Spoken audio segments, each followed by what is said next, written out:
చాలా మంది కాళ్ళకి నల్లదారం కట్టుకుంటున్నారు. అవును, ఆ నల్లదారం కట్టుకున్నాక మీకు ప్రాబ్లమ్స్ యాడ్ అయితే తప్పిస్తే దాని మీద రిజాల్వ్ కాదు. లక్ష్మి రావడము, శని వెళ్ళడం ఇంపార్టెంట్ మనకి. కాబట్టి కాళ్ళకి నల్లదారం is always Shani will be with you forever. ఏలినాటి శని ఉన్న వాళ్ళకి శనిదేవుడిని పూజిస్తూ ఉంటారు చాలామంది. పూజలు చేయొచ్చు ఆ టైంలో. శనీశ్వరుడు విష్ణువుకి, బ్రహ్మకి, శివుడికి ఫేవరెట్. సో వీళ్ళని పూజించినా ఆయన శని టైంలో ఉన్న ఎఫెక్ట్స్ అన్నీ మనకి తగ్గుతాయి. శని అనుగ్రహం ఉన్న వాళ్ళు చక్కగా టాప్ లెవెల్లో ఉంటారు ఎక్కడైనా. కానీ దేవుడా నువ్వు నాకు ఇది ఇస్తే నేను నీకు ముక్కు తీర్చుకుంటాను అనేది కరెక్టా? ఒక ఇద్దరు కపుల్ ఉన్నారు, వాళ్ళు లవ్ మ్యారేజ్. ఆ అబ్బాయి అమ్మాయి మొక్కుకున్నారు ఒక టెంపుల్కి వస్తామనేసి. ఆ ఇద్దరు కలిసి వేరే అన్ని ప్లేసెస్కి వెళ్ళారు. అబ్రాడ్ వెళ్ళారు, హాలిడేస్కి వెళ్ళారు, కానీ వాళ్ళు వెళ్ళాల్సిన ప్లేస్కి మాత్రం వెళ్ళలేరు. సో ఏమైంది ఈ ప్రాసెస్లో? వాళ్ళిద్దరికి భగవంతుడు మొక్కు చూడట్లేదు అక్కడ. మీ కమిట్మెంట్ని మీరు ఎంత బాగా ఆనర్ చేస్తున్నారు అన్నదే అక్కడ ఇంపార్టెంట్. నిజంగానే అలా మళ్ళీ సేమ్ ఫ్యామిలీలో రీబర్త్ అయ్యే ఛాన్సెస్ ఉన్నాయి. 100% ఉన్నాయి. ఓకే, 90% కూడా కాదు, 100%. అవునా? ఏంటి ఏదైనా కేస్ స్టడీ కానీ ఎగ్జాంపుల్ కానీ? ఇప్పుడు ఎవరైనా చనిపోయిన తర్వాత 1 yearలో కనుక వాళ్ళ ఇంట్లో ఏదైనా బర్త్ అవుతే సేమ్ ఫ్యామిలీలో డెఫినెట్గా అది అదే స్టోరీ. ఇప్పుడు కొంతమంది యంగ్స్టర్స్ కూడా స్పిరిచువాలిటీ వైపు వెళ్తున్నారు. కొంతమంది ఫ్యాషన్ ట్రెండ్ అంటున్నారు, శివుడిని నమ్మడం. కొంతమంది మోక్షం కోసం అంటున్నారు. నిజంగానే స్పిరిచువాలిటీ వేరు, డివోషనల్ వేరమ్మా. మనల్ని మనం క్లెన్స్ చేసుకోకుండా పొద్దున్న లేవగానే పిచ్చి పిచ్చి మాటలు నోరిప్పితే బూతులు మాట్లాడతాము. లేకపోతే వాళ్ళు చెడిపోవాలి, వీళ్ళు చెడిపోవాలి, వాళ్ళ గురించి బ్యాడ్గా, వీళ్ళ గురించి బ్యాడ్గా అన్నీ ఆలోచించుకుంటూ 100,000 పూజలు చేసినా ఇట్ వోంట్ వర్క్.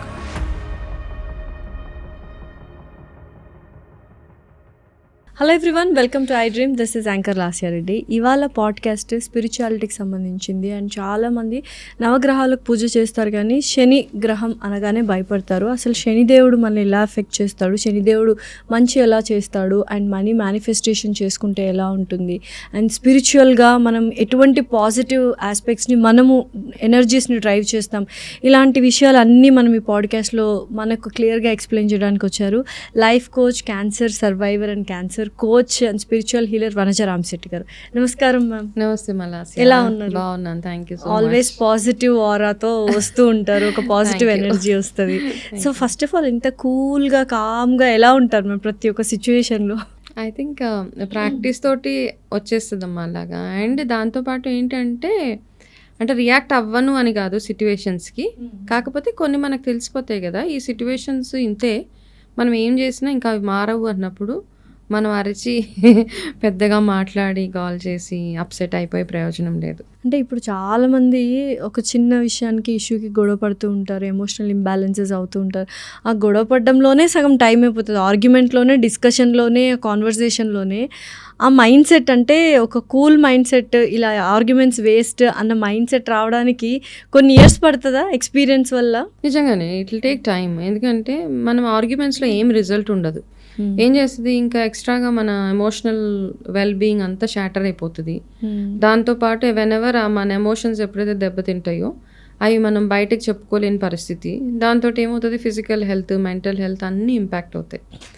ఎవరైతే మన వెల్ బీయింగ్ మనకు అవసరం అని అనుకుంటారో వాళ్ళు ఇవన్నిటి నుంచి ఎంత దూరం ఉంటే, కొన్ని సిట్యువేషన్స్ అవ్వాలి లైఫ్లో, అవుతాయి. అవన్నీ మనకి ఏదో లెసన్ నేర్పిస్తాయి అంతే తప్పిస్తే వాటిని పట్టుకొని సంవత్సరాలు అవే ఆలోచించుకొని పగ, ప్రతీకారము, వాళ్ళని ఏదైనా అనాలి, వాళ్ళు నన్ను ఇన్సల్ట్ చేశారు కాబట్టి నేను వాళ్ళకి ఏదో ఒకటి చెయ్యాలి, వాళ్ళ కోసం మన టైం వేస్ట్ అవుతుంది, మన ఎమోషనల్ ఇంబ్యాలెన్సెస్ అయిపోతూ ఉంటాయి. ఎవరి కోసమో మిమ్మల్ని మీరు ప్రూవ్ చేసుకోవడానికి ట్రై చేసే ప్రాసెస్లు చాలా మంది ఉంటారు. అలా ఇస్ నో పాయింట్. మీ గురించి, మీ గోల్స్ ఏవైతే ఉన్నాయో, మీరు ఏం చేయాలనుకుంటున్నారో, మీ highest, become the best version of yourself, అంతే. అలా అవ్వాలి అంటే ఇవన్నీ పక్కన పెట్టాలి మనం. డెఫినెట్లీ. కమింగ్ బ్యాక్ టు మనము నవగ్రహాల గురించి, ఇప్పుడు చాలామంది నవగ్రహాలకు పూజ చేస్తూ ఉంటారు. అండ్ ఎస్పెషల్లీ అందులో శనిగ్రహం అనగానే చాలా మందికి భయం ఉంటుంది. అంటే శని దేవుడిని పూజించాలి, ఆరాధించాలి అంటారు, కానీ ఎక్కడో భయం అవుతూ ఉంటుంది. ఎందుకు సాటర్న్ ప్లానెట్ అంటేనే ఎందుకు భయపడుతూ ఉంటారు? ఎటువంటి ఎఫెక్ట్స్ వస్తాయి? పూజలు చేయొచ్చా మనము? సో శని బేసిక్గా ఏంటంటే, ఇప్పుడు నేను లాస్యా ఈరోజు నువ్వు ఈ డ్రెస్ వేసుకోకు, వేరే కలర్ వేసుకో అని ప్రతిరోజు నేను నీకు ఒక రెస్ట్రిక్షన్ పెడితే ఎట్లా అనిపిస్తుంది? యూ డోంట్ లైక్ మీ కదా, ఇష్టం అనిపించదు. సో సాటర్న్ ఏంటంటే రెస్ట్రిక్షన్స్ అనమాట. Discipline and restriction. Okay. Right. కాబట్టి ఏంటంటే మనుషులు ఎదరు భయపడతారు లేకపోతే ఇష్టపడరు, సఫకేటింగ్గా ఫీల్ అవుతుంది, సఫకేటింగ్గా ఉంటుంది. అందుకని ఏంటంటే మనము సాటర్న్ అనగానే కొంచెము భయపడిపోతూ ఉంటాము. అందరూ ఏమనుకుంటారు, సాటర్న్ ఏం చేస్తారు, మనని ఒక డిసిప్లిన్లోకి తీసుకురావడానికి ఆయన హెల్ప్ చేస్తారు. ఓకే. ప్రతి మనిషి జీవితంలో శని ఏదైతే దశ ఏదైతే ఉంటుందో ఇది అట్లీస్ట్ ఒక 3 సార్లు వస్తుంది, కొంతమంది లైఫ్లో 4 టైమ్స్ కూడా వస్తుంది. సో ఇలా వచ్చినప్పుడు ఏంటంటే చాలా మంది భయపడిపోతూ ఉంటారు. ఇది రాగానే కృంగి అయిపోయింది నాకు ఇంకా ఇప్పుడు నెక్స్ట్ ఇయర్. నేను మొన్న ఒక ఆయన ఒక వీడియో ఇలాగే స్క్రోల్ చేస్తా ఉంటే ఒక వీడియో వచ్చింది, నెక్స్ట్ 2027లో వృషభ రాశి వాళ్ళకి శని ఏళ్ళనాటి శని స్టార్ట్ అవుతుంది. ఇంకా ఆయన ఇట్లా టెరిఫైడ్గా చెప్పేస్తున్నాడు అందరికీ. సో ఏమవుతుంది, వృషభ రాశి వాళ్ళందరూ, నేను కూడా వృషభ రాశి వాళ్ళందరూ ఇప్పటి నుంచే టెన్షన్ పడిపోతుంటారు, ఎప్పుడో నెక్స్ట్ ఇయర్ వచ్చే ఏళ్ళనాటి శని. బట్ స్టిల్ ఈ క్షణం నుంచే స్టార్ట్ నుంచే మీరు ఇలాగ అయిపోతుంది, మీకు అట్లా అయిపోతుంది. నో బడీ కెన్ డిసైడ్ 7.5 ఉన్నప్పుడు మీ లైఫ్లో ఏం జరుగుతుందో అన్నది నోబడీ కెన్ ప్రిడిక్ట్. ఎందుకంటే మీ లైఫ్లో ఒకవేళ ఏళ్ళనాటి శని ఎంటర్ అయింది అంటే మీరు అప్పటిదాకా మీ లైఫ్లో చేసిన కర్మ ఏదైతే ఉందో దాని ఇంపాక్ట్ ఏదైతే ఉంటుందో అదే మీకు రిజల్ట్ అనమాట. మీకు 7.5లో ఎక్స్ట్రీమ్ మంచి పనులే అవ్వచ్చు. మీరు పెద్ద పెద్ద గవర్నమెంట్ జాబ్స్ క్రాక్ చేయొచ్చు, మీరు పెద్ద చీఫ్ మినిస్టర్ అయిపోవచ్చు, పాలిటీషియన్ అయిపోవచ్చు, మీ బిజినెస్ డబుల్ ట్రిపుల్ బెనిఫిట్స్ రావచ్చు. ఇవి కూడా మీ 7.5లో అవ్వచ్చు. ప్యూర్లీ డిపెండ్స్ ఆన్ మీరు అంతకుముందు ఏం చేశారు, మీరు ఎట్లాంటి, మీ పర్సనాలిటీ ఎట్లాంటిది, ఇవన్నీ డిపెండ్ అయి ఉంటాయి ఏళ్ళనాటి శని. అండ్ ఓవరాల్గా మీ జాతక చక్రంలో మీ అంటే ఇప్పుడు మకర రాశికి శని ఫేవరబుల్ ప్లానెట్, వాళ్ళకి అంత పెద్ద ఇంపాక్ట్ ఉండదు కానీ తెగ భయపడిపోతూ ఉంటారనమాట. సో అట్లా అయితే శని 7.5 వస్తుంది అంటే ఇప్పుడు మనము ఒక రాశిలోకి శని వస్తుంది అంటే ఇప్పుడు 7.5 ఉంది. 7.5 ఇప్పుడు నేను వృషభ రాశి ఫర్ ఎగ్జాంపుల్, వృషభ రాశిలోకి 7.5 ఎంటర్ అవుతుంది అంటే ముందు ఉన్న రాశిలోకి ఫస్ట్ ఎంటర్ అయ్యి అక్కడ ఒక 2.5 ఇయర్స్ ఉండి, తర్వాత మీ రాశిలోకి 2.5 ఇయర్స్ ఉండి, మీ నెక్స్ట్ రాశిలో 2.5 ఇయర్స్ శని ఉంటుంది. సో దిస్ టుగెదర్ ఈజ్ 7.5 అవుతుంది. సో మీ ఇంటి పక్కన ఈ పక్కన ఉన్నప్పుడు కూడా మీకు ఆ ఇంపాక్ట్ ఎంతో కొంత ఉంటుంది, వస్తుంది. పీక్ ఎప్పుడు ఉంటుంది అంటే 2.5 మీ ఓన్ రాశిలో వచ్చినప్పుడు కొంచెం ఎక్కువ ఇంటెన్సిటీ ఎక్కువ అనిపిస్తూ ఉంటుంది. సో అంతేగాని రాగానే నాకు 7.5 ఇయర్స్ నా లైఫ్ అంతా ఇలాగే షాటర్ అయిపోతుంది లేకపోతే నాకు ఏదో అయిపోతుంది అని అనుకోవడానికి లేదు. సో ఎందుకంటే ఇయర్ అంటే ఉగాది సంవత్సరం రాగానే ఇంత సంబరంగా పండుగ చేసుకుంటాము, అంతే కొన్ని రాసుల వాళ్ళు భయపడుతూ ఉంటారు ఏలినాటి శని స్టార్ట్ అయిపోయిందని. ఇంకొక విషయం నేను చాలా గమనించాను మ్యామ్, ఈ మధ్యకాలంలో ఆస్ట్రాలజీ వాళ్ళు కానీ అందరూ చెప్తున్నారు మేషరాశి గురించి, నాది కూడా మేషరాశి కాబట్టి మీకు ఏలినాటి శని స్టార్ట్ అయ్యింది, బట్ మీరు చాలా మంచిగా మీ కెరియర్లో కావచ్చు రాజయోగం అనుభవిస్తారు అని ఉంది. అంటే 2 కాంట్రడిక్షన్స్ చెప్తున్నారు, దీన్ని ఎలా తీసుకోవాలి? అంటే ఏళ్ళనాటి శని ఉంటుంది అట్లా అని భయపడాల్సిన అవసరం లేదు, మీరు కెరియర్లో కానీ డబ్బుల్లో కానీ పీక్స్ చూస్తారు అని విన్నాను. సో దీన్ని ఎలా బ్యాలెన్స్ చేసుకోవాలి, మేము ఎలా అర్థం చేసుకోవాలి? అయితే ఇక్కడ అర్థం చేసుకోవాల్సింది ఏంటంటే ఇప్పుడు శని గురించి ఆలోచిస్తున్నాం, మీ జాతకంలో మిగతా ప్లానెట్స్ కూడా ఉన్నాయి కదా, చంద్రుడు ఉన్నాడు, సూర్యుడు ఉన్నాడు, రాహు, కేతు, బుధుడు, గురు, ఇవన్నిటి గురించి మరి చూడట్లేదే. ఇవి కూడా మీకు మంచి చేస్తాయి కదా. కరెక్ట్. సో ఇవి చేసే మంచి 7.5 చేసే అప్ అండ్ డౌన్ ఏదైతే ఉందో అది ఉంటుంది. But at the same time మనం చేసే గుడ్ డీడ్స్ ఏవైతే ఉన్నాయో, మనం చేసే అంటే ఫస్ట్ సెల్ఫ్ ఇంట్రోస్పెక్షన్, మీరు అప్పుడు దాకా చేసిన అన్యాక్సెప్టబుల్ థింగ్స్ కానివ్వచ్చు, వాట్ ఎవర్ ఇట్ ఈస్ మీకే తెలుస్తుంది. ప్రతి మనిషి వాళ్ళ మిర్రర్.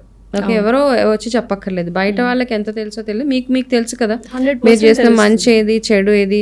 చెడు అని తెలిసినా చేసిన ఎన్నో పనులు మీకు ఉంటాయి, అవన్నిటిని ఒకసారి తలుచుకొని ఇవన్నీ నాకు తెలిసో తెలియక చేసేసాను, ఒక ఫర్గివ్నెస్, భగవంతుడిని ఒక సారీయో లేకపోతే క్షమాపణ అడిగి వాటికి తగ్గట్టుగా మీరు చేసే రెమెడీస్ కానీ, హనుమాన్ చాలీసా చదవడం కానీ, ఈ పూజలు, వ్రతాలు, నోములు, ఉపవాసాలు అతిగా కాకుండా ఎంత లిమిట్గా చేయాలో అంత చేస్తే మీకు ఆ రియలైజేషన్ వచ్చినప్పుడు ఈ ఏళ్ళనాటి శని కానీ ఏ దశ కూడా మనల్ని ఇబ్బంది పెట్టదు. అదే ఇంకొక డౌట్, ఏలినాటి శని ఉన్న వాళ్ళకి శనిదేవుడిని పూజిస్తూ ఉంటారు చాలామంది, పూజలు చేయొచ్చు ఆ టైంలో?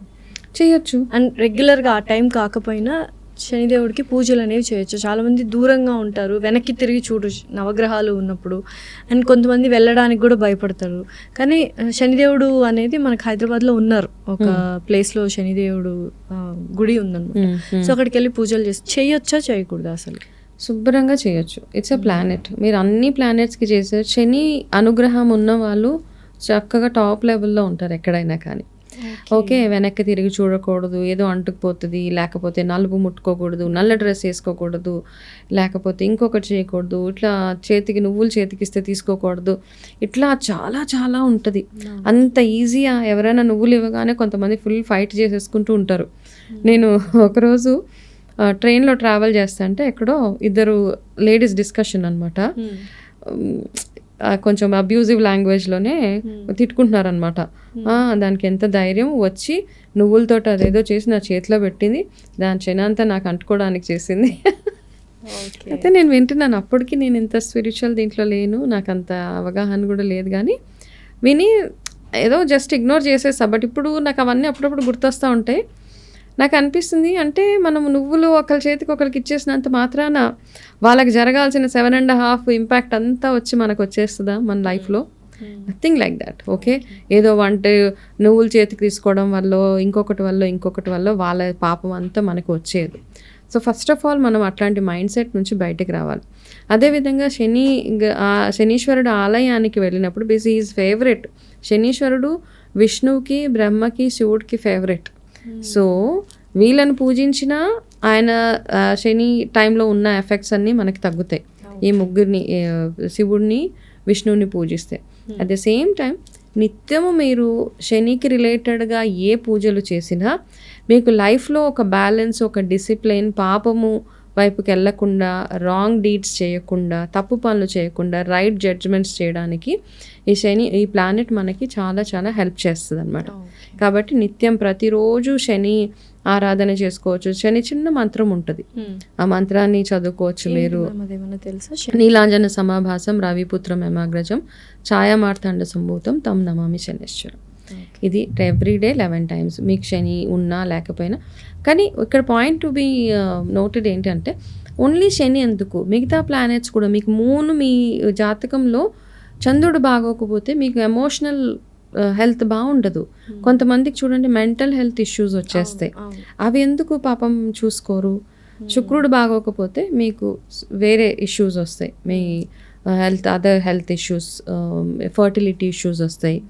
సన్ బాగోలేకపోతే మీకు skin related problems, bone related problems వస్తాయి. సో ఇవన్నీ మనం ఎందుకు పట్టించుకోవట్లేదు? మిగతావి కూడా ఉన్నాయి కదా. గురువు సరిగ్గా మన జాతకంలో లేకపోతే మీకు అన్ని ప్రాబ్లమ్సే ఉంటాయి. ద మెయిన్ ప్లానెట్ ఇక్కడ ఇట్స్ నాట్ శని, ఇక్కడ గురువుని కూడా మనం అంతే ఇంపార్టెంట్గా చూడాలి. Jupiter is the wonderful planet. మన లైఫ్లో ఎటువంటి మిరాకిల్స్ అవ్వాలన్నా గురుగ్రహము అనుగ్రహం ఒకవేళ ఉంటే, ఇప్పుడు ఎల్నాటి శని ఉన్నా వాళ్ళకి మేబీ గురుగ్రహం అనుగ్రహం చాలా బాగుంది కాబట్టి they will do very well in ఆ పీరియడ్లో. And at the same time Shani punish చేయదు. శని ఏళ్ళనాటి శని కానీ అర్ధాష్టమ శని ఇట్లాంటివి ఎవరికైతే ఉంటాయో కామ్గా కూర్చొని ఇంట్రాస్పెక్ట్ చేసుకోండి. గబగబా పూజారుల దగ్గరికి వెళ్ళిపోయి ఎవరిని పడితే వాళ్ళని స్పిరిచువల్ హీలర్స్ దగ్గరికి వెళ్ళిపోయి మేము ఏం చేస్తే, ఏం వ్రతాలు చేయాలి, ఏం నోములు చేయాలి, don't do for the sake of doing it. First ఏ పూజ చేయాలన్నా మిమ్మల్ని మీరు ఇంట్రాస్పెక్ట్ లోపల నుంచి క్లెన్స్ చేసుకోండి. ఇవి నేను చేసిన మిస్టేక్స్, నా లైఫ్లో నేను చేసిన తప్పులు కానీ, నాకున్న గుడ్ బ్యాడ్ హ్యాబిట్స్, సో ఏవి అవసరం లేదో అవన్నీ ఎలిమినేట్ చేసుకొని దాని తర్వాత సాధన స్టార్ట్ చేయండి. ఆ 7.5 years మీకంటూ ఒక గోల్స్ పెట్టుకొని, నేను పర్టికులర్ డిసిప్లిన్లో ఉంటాను, ఓకే, ఫర్ ఎగ్జాంపుల్ 7.5 ఉన్నప్పుడు ఏమవుతుంది అని చెప్పుకుంది. మీకు జాబ్స్లో ఇష్యూస్ రావచ్చు, రిలేషన్స్లో ప్రాబ్లం రావచ్చు, మీ వైఫ్ స్పౌజో మిమ్మల్ని వదిలేసి వెళ్ళిపోవచ్చు, లేకపోతే మీ మీద ఏదైనా అన్నెసెసరీగా ఏమైనా నిందపడవచ్చు, రైట్, యాక్సిడెంట్స్ అవ్వచ్చు, ఇట్లాంటివన్నీ అవ్వవచ్చు. అయిపోతాయని కన్ఫర్మ్డ్ కాదు. ఎప్పుడు అవుతాయి? మీరు సరిగా జాగ్రత్తలు తీసుకోకపోతే. ఏళ్ళనాటి శని నడుస్తుంది, డ్రైవింగ్ ప్రాపర్గా చేయండి, హెల్మెట్ పెట్టుకోండి, డ్రింక్ అండ్ డ్రైవ్ చేయొద్దు, రిలేషన్షిప్స్లో కామ్ డౌన్ అయిపోండి. ఓకే, ఒకవేళ హీటెడ్ ఆర్గ్యుమెంట్స్ అవుతున్నాయి, just calm down, it's okay, నా టైం ఇట్లా ఉంది, నేను కొంచెం కామ్ డౌన్ అయిపోతాను అని నిత్య పూజలు అవన్నీ చేసుకుంటూ ఉంటే ప్రతి ఒక్క దానికి సొల్యూషన్ కూడా మన చేతిలోనే ఉంది. కాబట్టి ఏళ్ళనాటి శని వస్తుంది కాబట్టి నేనేం చేయను, నాకు శని నడుస్తుంది, నాకేం బాగాలేదు అని రోజు తలుచుకొని కూర్చోక్కర్లేదు. మిగతా ప్లానెట్ సపోర్ట్ తీసుకోవడానికి ట్రై చేయాలి. ఇది చాలా మంది మర్చిపోతారు. ఏళ్ళనాటి శని అనగానే భయపడుతూ కుంగిపోతూ ఉంటారు. కానీ మిగతా ప్లానెట్స్ ఇప్పుడు అంతే. ఇప్పుడు మనం 5 మంది బ్రదర్స్ అండ్ సిస్టర్స్ ఉంటాము, మా అక్కతోటో ఫైటింగ్ అవుతాయి, నేను మిగతా వాళ్ళ సపోర్ట్ తీసుకుంటాను కదా, ఇగో నాతోటి ఇట్లా చేస్తుంది, కమ్ సపోర్ట్ మీ అని. సో సేమ్ థింగ్ వేరే ప్లానెట్స్ని స్ట్రెంగ్తన్ చేసుకోవడానికి ట్రై చేయాలి. And at the same time శనిని ఊరికే నా నెత్తి మీద శని కూర్చుంది, లేకపోతే నాకు శని నడుస్తుంది అక్కర్లేదు. Do your job. ఈ శని నడిచే టైంలో you can go to the best level in your life. Ma'am next ఇప్పుడు చాలామంది అప్పు అడుగుతూ ఉంటారు మనకు కొంచెం హెజిటేషన్గా ఉంటుంది ఇవ్వాలని. కానీ ఏంటంటే ఇస్తే మళ్ళీ రిటర్న్ వస్తుంది. అసలు అప్పు అడిగినప్పుడు మనము డబ్బులు ఇవ్వచ్చా, మనీ ఇవ్వచ్చా అంటే ఎలా దీన్ని చూడాలి? చాలామంది ఇప్పుడు మనీ మేనిఫెస్టేషన్ ఉన్నారు, కొన్ని పనులు చేయకూడదు అంటున్నారు. అప్పు అడిగినప్పుడు మనం మనీ ఇవ్వాలా ఇవ్వకూడదు అంటే డిపెండ్స్ ఆన్ ద సిచ్యువేషన్. అవతల మనిషి దేనికి అప్పు అడుగుతున్నాడు. ఓకే, ఇక్కడ మనీ విషయంలో 2-3 థింగ్స్. మనం ఒకటి, చాలామంది లగ్జరీస్కి అప్పు చేసుకుని వెళ్తారు, తీర్థయాత్రలు చేయడానికి అప్పు చేసుకుని వెళ్తారు. ఓకే, ఈ రెండు చేయకండి. ఈ రెండిటి వల్ల మీ అప్పు తీసుకున్న వాల్యూ ఉండదు అక్కడ. ఓకే, స్పెషల్గా మీరు గుడి మొక్కుకున్నారు, ఆ మొక్కు తీర్చుకోవడానికి మీ పని అయిపోయిన తర్వాత మొక్కు తీర్చుకోవడానికి మీ దగ్గర డబ్బులు లేవు, ఖచ్చితంగా ఆ మొక్కు తీర్చుకోవాలి. సో ఎవరినో మీ ఫ్రెండ్నో ఎవరినో వెళ్ళి డబ్బులు అడుగుతారు. ఆ మొక్కు వల్ల ఫలితం ఏమీ ఉండదు అసలు. మీరు అట్లా అప్పు తీసుకొని వెళ్ళి మొక్కులు తీర్చుకుంటే కనుక ఇట్ వోంట్ వర్క్. వాళ్ళకి వెళ్ళిపోతుందా పాజిటివ్? ఖచ్చితంగా వెళ్తుంది, ఖచ్చితంగా వెళ్తుంది. అందుకేనా మ్యామ్ అంటే యూజువల్గా వెళ్ళి హారతిలి పళ్ళెంలో డబ్బులు, హుండీలో డబ్బులు మీ డబ్బులే వేయాలి, పక్క వాళ్ళే వేయకూడదు అంటూ ఉంటారు. అంతే, చాలా మంది తీసుకోరు కూడా. అంటే ఒక గ్రూప్లో వెళ్ళినప్పుడు, ఫ్యామిలీస్ గ్రూప్లో కానీ ఫ్రెండ్స్ గ్రూప్లో వెళ్ళినప్పుడు ఎవరి డబ్బు వాళ్ళే, ఎవరి డబ్బు వాళ్ళే. కొబ్బరికాయలు కొన్నా ఏం కొన్నా మన మనీతోటే కొనాలి. ఒకవేళ లేనప్పుడు వేయకపోయినా ఇవ్వకపోయినా ఏమీ నష్టం లేదు. మీ దగ్గర ఉన్నప్పుడు ఆ మొక్కు తీర్చుకోవడానికి ట్రై చేయండి. భగవంతుడిని అడగండి, ఈ మొక్కు, ఈ పని నాకు అయిపోయింది, దానికి నేను ఎప్పుడు నీకు థ్యాంక్ఫుల్గానే ఉంటాను, కానీ నా మొక్కు ఏదైతే ఉందో అది తీర్చుకునే అవకాశం కూడా నాకు భగవంతుడు కల్పించాలి అని భగవంతుడిని అడిగితే ఆయనే ఒక రూట్ చూపించేస్తాడు మనకి. అంతేగాని గబగబా అప్పు చేసేసి వెళ్ళిపోవడం, ఇది ఒకటి. రెండోది ఏంటంటే అవతల మనిషి డబ్బులు అడిగినప్పుడు ఎందుకు అడుగుతున్నావు, దేనికోసం అవసరం. వాళ్ళు ఒకవేళ లగ్జరీస్గా అడుగుతున్నా, ఏదన్నా అడుగుతున్నా మనం ఇవ్వాల్సిన అవసరం లేదు. బ్లంట్గా నువ్వు అని చెప్పేయచ్చు. క్రిటికల్ సిచ్యువేషన్స్ ఉంటాయి, పెళ్ళి, హెల్త్ ఇష్యూస్, పెళ్ళి, వీటికి ఇవ్వచ్చు. లేకపోతే ఎవరైనా కార్ కొనుక్కుంటున్నారు, బైక్ కొనుక్కుంటున్నారు, నాకు ఒక 50,000 తక్కువ పడింది, మీరు ignore, up front you can ignore that. ఇవ్వాల్సిన అవసరమే లేదు. చూసావా వాళ్ళ దగ్గర ఉన్నాయి అయినా ఇవ్వట్లేదు అని ఇవన్నీ అంటూ ఉంటారు, నో ప్రాబ్లం. రెండోది ఏంటంటే వ్యసనాలకి చాలా ఉంటారు కొంతమంది. ఓకే, ఆ వ్యసనాలకి అలవాటు అయిపోయిన వాళ్ళకి అసలే మనము మనీ ఇవ్వకూడదు. అట్లా ఇచ్చినప్పుడు ఏమవుతుందంటే ఇచ్చిన వాళ్ళకే ప్రాబ్లమ్స్ స్టార్ట్ అవుతాయి. Okay, some times they don't deserve. కొంతమందికి డబ్బులు ఇచ్చిన తర్వాత మనకి డబ్బులు ప్రాబ్లమ్స్ స్టార్ట్ అవుతాయి చాలా విషయాలలో. ఎస్పెషలీ మన ప్లానెటరీ మూవ్మెంట్స్ బాగోలేనప్పుడు, నాకు తెలిసిన నాలెడ్జ్, నా ఎక్స్పీరియన్స్తో చెప్తున్నా, మనం ఎవరికైనా వాళ్ళకి అప్పు ఇచ్చామనుకోండి, దానివల్ల మనకి ఇంకా ప్రాబ్లమ్స్ స్టార్ట్ అవుతాయి, వాళ్ళతోటే మనకు నష్టం రావడమే. ఎందుకంటే భగవంతుడు మనకి లైఫ్లో ఒక టెస్టింగ్ పీరియడ్ ఇస్తాడు. ఆ టెస్ట్ని మనం తీసుకోలేం. ఫైనాన్షియల్గా నాకు ప్రాబ్లం ఉంది, నేను ఏం చేస్తాను, ఫస్ట్ దాన్ని ఎట్లా సాల్వ్ చేసుకోవాలి, ఎందుకు నాకు ఈ ప్రాబ్లం వచ్చిందని ఫస్ట్ నన్ను నేను ఇంట్రాస్పెక్ట్ చేసుకుని నా దగ్గర ఉన్న రిసోర్సెస్ ఏవైతే ఉన్నాయో, ఫర్ ఎగ్జాంపుల్ నా టైం బాగాలేదు, నా జాతకం బాగాలేదు, నాకు ఫైనాన్షియల్ ప్రాబ్లం వచ్చింది, రాగానే నేను తట్టుకోలేక నేను నీ దగ్గరికి వచ్చి నాకు కొన్ని డబ్బులు ఇవ్వు అంటే that's a wrong thing. First ఎందుకు నీకు ఆ ప్రాబ్లం వచ్చింది, ఏం చేయడం వల్ల ఆ ప్రాబ్లం వచ్చింది. మూడోది, నీ దగ్గర ఏం రిసోర్సెస్ ఉన్నాయి. కొంతమంది అప్పు ఎట్లా, వాళ్ళ ఒంటి నిండా బంగారం ఉంటుంది, బట్ స్టిల్ వచ్చి అప్పు అడుగుతారు. మనకు అనిపిస్తుంది, అరే వీళ్ళు ఒంటి మీద ఇంత బంగారం ఉంది, అది ఏదో పెట్టి వాళ్ళు తీర్చుకోవచ్చు కదా. కానీ ఏంటంటే వాళ్ళకి అక్కడ ఏమవుతుందంటే, అమ్మో ఈ బంగారం అమ్మేస్తే లేకపోతే ఇంకొకటి అమ్మేస్తే నాకు ప్రాబ్లం వస్తుంది అన్న. విత్ ఇన్ యువర్ రిలేటివ్స్, మీ సిబ్లింగ్స్ మధ్యలో ఓకే, బట్ బయట వాళ్ళని అడుగుతున్నప్పుడు be very very careful. So మీ దగ్గర ఏమేమి రిసోర్సెస్ ఉన్నాయి, అన్ని ఆప్షన్స్ క్లోజ్ అయిపోయాయి అంటే లాస్ట్ ఆప్షన్గా వెళ్ళి డబ్బులు అప్పు. ఆ అప్పు తీర్చుకున్నప్పుడు కూడా నేను రియలైజ్ అయింది ఏంటంటే, కొంతమందికి పర్లేదులే నీ దగ్గర ఉన్నప్పుడు ఇవ్వు అని మాత్రం అనవద్దు. ఎందుకంటే ఆ రుణం అట్లా ఉండిపోతుంది మనకి. టేక్ సంథింగ్, ₹1 ఇంట్రెస్టో 50 NP ఇంట్రెస్టో సంథింగ్ యూ టేక్. అప్పు ఇచ్చేటప్పుడు మనం మైండ్లో పెట్టుకోవాల్సింది 2. ఐదర్ బీ వెరీ క్లియర్, మీ టర్మ్స్ అండ్ కండిషన్స్ క్లియర్గా పెట్టుకోండి, లేదా మీరు చారిటీ ఈ డబ్బులు నాకు రాకపోయినా పర్వాలేదు అన్నప్పుడు అవతల వాళ్ళకి అప్పు ఇవ్వండి. ఈ విషయంలోనే మంచి మంచి ఇద్దరి మధ్య ఫైటింగ్స్ అయిపోవడము. అండ్ ఇచ్చినప్పుడు నాకేం అవసరం లేదు, ఇంట్రెస్ట్ అవసరం లేదు, నీ దగ్గర ఉన్నప్పుడు ఇవ్వంటే అవతల వాళ్ళు ఏమనుకుంటారంటే వీళ్ళ దగ్గర ఎక్కువై మనకిస్తున్నారు. సో చార్జ్ అట్లీస్ట్ ₹1 ఇంట్రెస్ట్ ఉన్నా charge some interest and give money. ఎందుకంటే వాళ్ళకి ఒక డిసిప్లిన్ ఉంటుంది, వీళ్ళకి గుర్తుంటుంది వీళ్ళ దగ్గర నుంచి నేను ఇంత తీసుకున్నాను కాబట్టి ఇంత ఇంట్రెస్ట్ నేను పే చేస్తున్నాను కాబట్టి.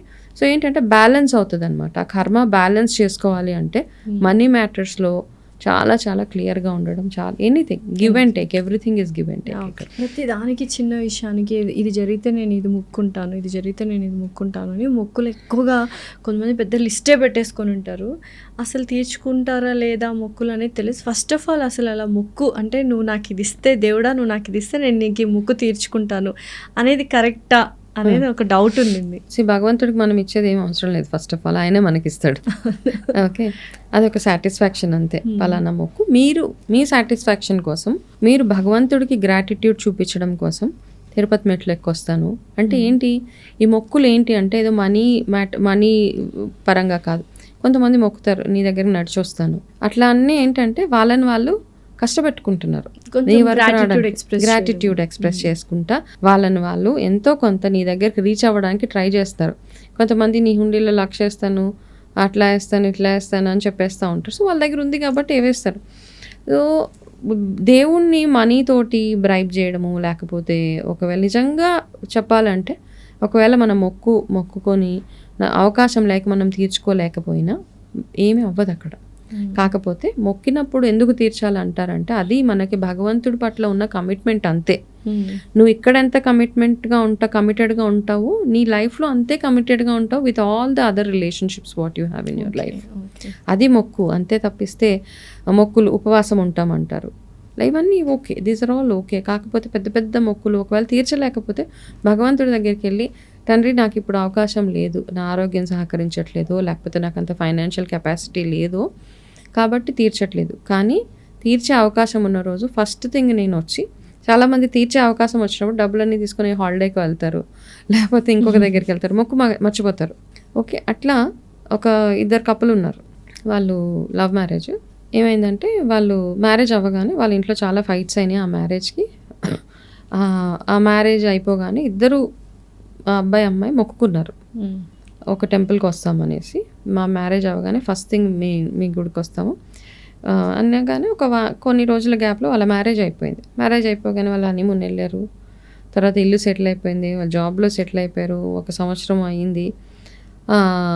దాని తర్వాత ఇద్దరిలో ఐ థింక్ ఏదో వైఫ్ ఆర్ హస్బెండ్ వెళ్ళాల్సిన మొక్కుకి వైఫ్ ఒక్కటే వెళ్ళింది. ఓకే, వెళ్ళగానే అమ్మాయికి ఆ టైంలో అక్కడ షీ హ్యాడ్ అ పీరియడ్స్, వెనక్కి వచ్చేసింది గుడి దర్శనం చేసుకోలేక. తర్వాత ఇద్దరు కలిసి వెళ్ళాలి, ఇద్దరు మొక్క అది, ఇద్దరు కలిసి వెళ్ళాలి కాబట్టి ఆ ఇద్దరు కలిసి వేరే అన్ని ప్లేసెస్కి వెళ్ళారు, అబ్రాడ్ వెళ్ళారు, హాలిడేస్కి వెళ్ళారు, కానీ వాళ్ళు వెళ్ళాల్సిన ప్లేస్కి మాత్రం వెళ్ళలేదు. సో ఏమైంది ఈ ప్రాసెస్లో వాళ్ళిద్దరికి ఇప్పుడు ఒక బ్రేక్ వచ్చింది, చిన్న చిన్న డిస్టర్బెన్సెస్ లైఫ్లో. They are not able to enjoy they married life. So commitment అంతే అక్కడ.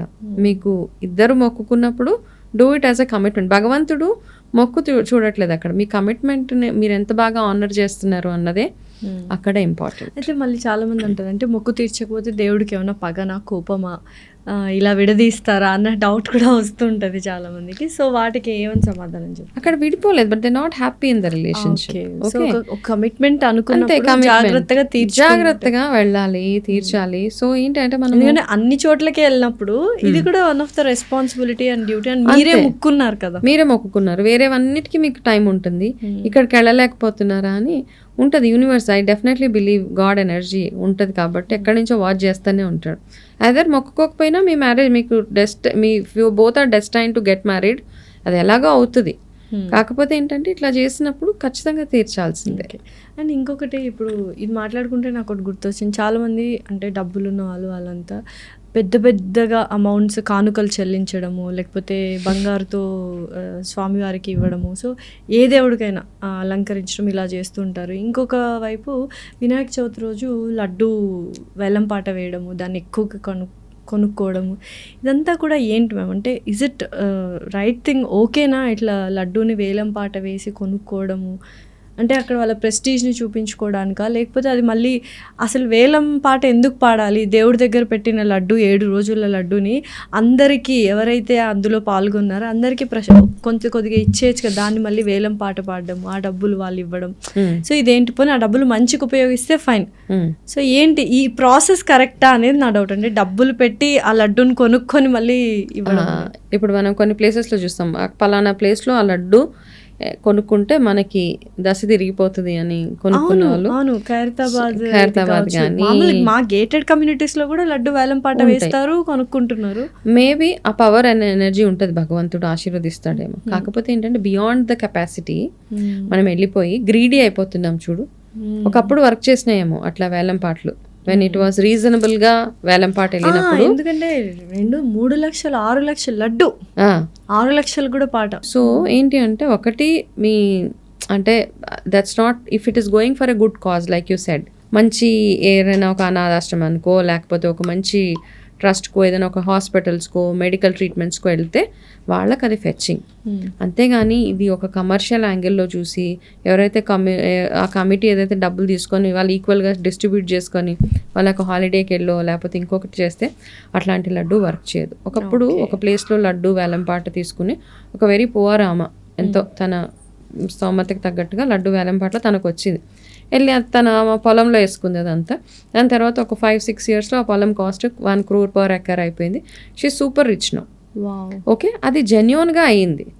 ఇప్పుడు అందరికీ లడ్డు తీసుకెళ్ళి పొలంలో జల్లేస్తే అది అయిపోతుందా అంటే ఇట్ ఆల్సో డిపెండ్స్ అపాన్ మీ ఓన్ కర్మం మీద కూడా డిపెండ్ అయ్యి అంత డబ్బు పెట్టి కొన్నప్పుడు ఆ డబ్బు ఎక్కడ ఉపయోగిస్తున్నారు అనేది కూడా వీళ్ళ ఆ లడ్డు యొక్క అంటే శక్తి అనేది ఆధారపడి ఉంటుంది compulsory. And at the same time మీ కర్మానుసారంగా ఓకే మీ అదొక చిన్న ఏమంటారంటే రోడ్ బ్లాక్ అనమాట. మీరు ఇది కొన్నారు చేశారు, అది అయిపోయింది, రోడ్ బ్లాక్ పోయింది, మీ లక్ మీకు వచ్చేసింది. అక్కడ అందరికీ అలాగే లక్ వస్తుందా? అందరు లడ్డూలు తీసుకొని ఎక్కడ పడితే అక్కడ జల్లేస్తే ప్రైస్ డబుల్ అయిపోతుందా అంటే ఇట్ వోంట్ హ్యాపెన్. కాబట్టి జాగ్రత్తగా ఆలోచించి ఎందుకు వెళ్తుంది. ఒకవేళ 50 లక్షలు పెట్టి ఏదైనా కొన్నా, భగవంతుడిది ఏదైనా వస్తువు కొన్నా, ఆ డబ్బులు డెవలప్మెంట్కి వెళ్తున్నాయా దేనికి వెళ్తున్నాయా అని తెలుసుకుంటే మంచిది. సో నెక్స్ట్ స్పిరిచువాలిటీ, ఇది పెద్ద కాన్సెప్ట్, పెద్ద సబ్జెక్ట్. ఇప్పుడు కొంతమంది యంగ్స్టర్స్ కూడా స్పిరిచువాలిటీ వైపు వెళ్తున్నారు, కొంతమంది ఫ్యాషన్ ట్రెండ్ అంటున్నారు శివుడిని నమ్మడం, కొంతమంది మోక్షం కోసం అంటున్నారు. నిజంగానే స్పిరిచువాలిటీ వేరు, డివోషనల్ వేరమ్మా? డివోషన్గా ఉండడము, there is religion, there is ritual, there is spirituality, right? So మనము మన ఇంట్లో ప్రతిరోజు మన పాత పద్ధతులన్నీ ప్రాక్టీస్ చేయడం అన్నది, మామూలుగా దేవుడికి ఉదయాన్నే లేస్తాము, కాసేపు భగవంతుడు ఆరాధన చేసుకుంటాము, వెళ్ళిపోతాం. అది మామూలుగా మన రిచువల్స్ చేస్తున్నాం, అంతే, పద్ధతులు పాటిస్తున్నాం. దేవుడికి అక్కడే కూర్చొని కొంతమంది జపాలు, భగవంతుడి సన్నిధిలో కూర్చొని వాళ్ళు జపాలు అవి చేస్తున్నారంటే వాళ్ళు భగవంతుడికి కనెక్ట్ అవ్వడానికి ట్రై చేస్తారు. స్పిరిచువాలిటీకి వెళ్ళాలి అంటే ఫస్ట్ మిమ్మల్ని మీరు ఇంట్రోస్పెక్ట్ చేసుకోండి. మనలోనే భగవంతుడు ఉన్నారని మనం నమ్మున్నప్పుడు మనల్ని మనం ఇప్పుడు భగవంతుడిని ప్లీజ్ చేయడానికి మొక్కులు, లీటర్లు అభిషేకాలు, లేకపోతే డబ్బులు ఇచ్చేయడము, హోమాలు చేసేయడమో కాదు. మీకు ఫస్ట్ మీరేంటి అన్నది మీకు అర్థం కావాలి. మిమ్మల్ని మీరు ఇన్వర్డ్గా ఆలోచించుకోండి. నేనేంటి, నా లైఫ్ ఏంటి, నా రిలేషన్స్ ఏంటి, నేను అన్నిటిని ఎట్లా మేనేజ్ చేస్తున్నాను, ఎట్లా మెయింటైన్ చేస్తున్నాను, నాలో ఉన్న మిస్టేక్స్ ఏంటి, ఇవన్నీ తెలుసుకొని మీ మిస్టేక్స్ అన్నీ వాట్ ఎవర్ గుడ్ బ్యాడ్ ఇవన్నీ మిమ్మల్ని మీరు తెలుసుకున్న తర్వాత next is your spirituality. That it self ఈ స్పిరిచువాలిటీ. అవేర్నెస్తో మీరు ఉంటారు కదా, ఆ అవేర్నెస్ ఇట్ సెల్ఫ్ ఈ స్పిరిచువాలిటీ. దాని తర్వాత మీరు చేసే చిన్న సాధన కూడా మీకు 100% రిజల్ట్ ఇస్తుంది. మనల్ని మనం క్లెన్స్ చేసుకోకుండా మనం అందరినీ మాట్లాడతాము, మనం ఏది పడితే పొద్దున్న లేవగానే పిచ్చి పిచ్చి మాటలు నోరిప్పితే బూతులు మాట్లాడతాము, లేకపోతే వాళ్ళు చెడిపోవాలి, వీళ్ళు చెడిపోవాలి, వాళ్ళ గురించి బ్యాడ్గా, వీళ్ళ గురించి బ్యాడ్గా అన్నీ ఆలోచించుకుంటూ 100,000 పూజలు చేసినా it won't work. So spirituality అనేది లైక్ Knowing yourself. ఓకే, అంతే. తెలుసుకున్న తర్వాత ప్రాక్టీస్ ఏమైనా ఉందా? మీరు అన్నట్టు సాధనలు ఏమైనా ఉన్నాయా స్పిరిచువాలిటీలోకి వన్స్ మనము జర్నీ చేయాలి అనుకున్నప్పుడు? Yes. ఎటువంటి సాధనలు, ఎటువంటి ప్రాక్టీసెస్ మనము స్టార్ట్ చేయాలి బిగినర్స్కి? ఒక మనిషికి ఒక యాక్సెప్టబుల్ బిహేవియర్ ఉంటుంది. ఫస్ట్ ఆ యాక్సెప్టబుల్ బిహేవియర్స్ ఏంటి అన్నది ఫస్ట్ మనం అర్థం చేసుకోవాలి. కొన్ని రూల్స్ అండ్ రెగ్యులేషన్స్ ఉంటాయి. ఆ రూల్స్ అండ్ రెగ్యులేషన్స్ని ఫాలో అవ్వడం, అన్నిటిని బ్రేక్ చేసుకుంటూ వెళ్ళిపోతాను సాధన కాదు. ఆ రూల్స్ అండ్ రెగ్యులేషన్స్, టైంని ఫాలో అవ్వడం, ఓకే, డిసిప్లిన్గా ఉండడం, ఒక కమిటెడ్గా ఉండడం. సో సాధన అప్పుడు అనమాట. మామూలుగా మనం స్పిరిచువాలిటీలో లేనప్పుడు ఒక 5 నిమిషాలు కూడా మనం ప్రేయర్ పూజలు చేయలేం. అదే మనల్ని మనం తెలుసుకుని ఇన్నర్గా మనం తెలుసుకొని ఆ స్పిరిచువాలిటీ వైపు వెళ్తున్నప్పుడు 2-3 అవర్స్ అయినా కానీ మీరు ఆ ధ్యానంలో కూర్చోగలుగుతారు. ఓకే ఓకే, అవేర్నెస్ కోసమే. అక్కడ నుంచి ఒక్కసారి మనం రియల్గా స్పిరిచువల్గా అయిపోతే మనకి ఏమి కోరికలు ఏమి ఉండవు. You just want to know your self and get connected. భగవంతుడికి కనెక్ట్ అవ్వడానికి మాత్రమే ట్రై చేస్తాం. అప్పుడు మీ ఇష్టదైవం ఎవరైతే ఉన్నారో వాళ్ళ సాధన చేయడం. అంటే యూ బిలీవ్, శివుడిని నమ్ముతారా, విష్ణుమూర్తిని నమ్ముతారా, ఏదైనా ఒక గురువుని నమ్ముతారా, అమ్మవారిని నమ్ముతారా. సో డిపెండింగ్ ఆన్ దట్ మీరు చేసే సాధనలు డీప్గా డైవ్ చేసి వాళ్ళ గురించి తెలుసుకోవడం స్టార్ట్ చేస్తారు. ఇప్పుడు చాలామంది ఎంత బాగా మాట్లాడతారు. ఇప్పుడు ప్రవచనాలు అవన్నీ చూస్తూ ఉంటాం. అవి చేసేటప్పుడు ఇంకా వినాలనిపిస్తూ ఉంటుంది. ఎందుకంటే వాళ్ళ సబ్జెక్ట్లో డీప్ డైవ్ చేసి వాళ్ళ గురించి తెలుసుకుని ఇంకా వాళ్ళకి ఇంకేం కోరికలు ఉండవు. అంతే, వాళ్ళు బాగుండి నలుగురికి మంచి చేయాలి అన్న ఒక, అండ్ వాళ్ళ ధర్మం ఏదైతే ఉందో as a father, mother, who ever it is, వాళ్ళ రెస్పాన్సిబిలిటీస్ వాళ్ళని చక్కగా ఫుల్ఫిల్ చేసుకుంటూ స్పిరిచువాలిటీ వైపు వెళ్తారు. అయితే ఈ మధ్య యంగ్స్టర్స్, మీరు అన్నారు యంగ్స్టర్స్ కూడా ఈ స్పిరిచువాలిటీ వైపుకి వెళ్ళిపోతున్నారు. షో కోసం వెళ్ళక్కర్లేదు. ఓకే, ఒక ట్రెండ్ లాగా అయిపోయింది. అంటే నేను మంచోడిని లేకపోతే నేను మంచిదాన్ని అని ప్రూవ్ చేసుకునే ప్రాసెస్లో స్పిరిచువాలిటీ అక్కర్లేదు. ఓకే, స్పిరిచువాలిటీ అంటే నలుగురికి షోషా చేసుకోను అక్కర్లేదు మనం. ఓకే, మీ ఇంట్లో పద్ధతులు ఫస్ట్. యంగ్స్టర్స్కి నేను ఇచ్చే ఒక సజెషన్ ఏంటంటే, ఇంట్లో గెలిచి రచ్చగెలవాలి. ఫస్ట్ ఇంట్లో మీ పేరెంట్స్ మెప్పు పొందండి. అరే మా అమ్మాయి టైంకి, మా అబ్బాయి చక్కగా డిసిప్లిన్గా ఉంటున్నాడు, టైంకి లెగుస్తాడు, టైంకి ఇలా చేస్తాడు, ఎంతో కొంత సహాయం చేస్తాడు, కాస్త పూజలు పండగలు వచ్చినప్పుడు ఆ రూల్స్ అన్నీ ఫాలో అవుతాడు. ఇక్కడ చేసిన తర్వాత అప్పుడు బయట మీరు what ever, it's good. Being spiritual is very good. పిల్లలకి నా సజెషన్ భగవద్గీత సారాంశం, అందులో ఏంటి ఉన్నది, ఇట్లాంటి చిన్న చిన్న బుక్స్, స్టోరీస్, రామాయణంలో మారల్ ఏంటి, అయ్యో ఎందుకు మాకు అక్కర్లేదు, బోరింగ్ స్టోరీస్ కాదు. మీరు చిన్నపిల్లలు యంగ్స్టర్స్ ఇవన్నీ విన్నప్పుడు మీరు బయట సొసైటీని ఎట్లా హ్యాండిల్ చేయాలి, ఏదైనా టఫ్ సిచ్యువేషన్స్ వస్తే వాటి నుంచి ఎట్లా బయటకు రావాలి అని వాళ్ళకి ఒక నాలెడ్జ్ అనమాట. దీనికోసం తెలవాలి కదా. దీనికోసం పర్సనాలిటీ డెవలప్మెంట్ అక్కర్లేదు. ఈ బుక్స్ కనుక చదివి పిల్లలకి చెప్పగలిగితే that it self is a personality development వాళ్ళకి. ఇందాక హ్యాపీనెస్, పీస్ఫుల్, అసలు ఏంటి హ్యాపీనెస్ అన్నా ఒకటే, పీస్ఫుల్నెస్ అన్నా ఒకటే అనుకుంటాం కదా. సంతోషంగా ఉండడానికి, మనశ్శాంతిగా ఉండడానికి డిఫరెన్స్ ఏంటి? ఏదైనా ఎగ్జాంపుల్? సంతోషంగా ఉంటే ఇప్పుడు నాకు ఇష్టమైన చీర కొనుక్కున్నాను, ఇష్టమైన నగలు కొనుక్కుంటే హ్యాపీగా ఉంటుంది.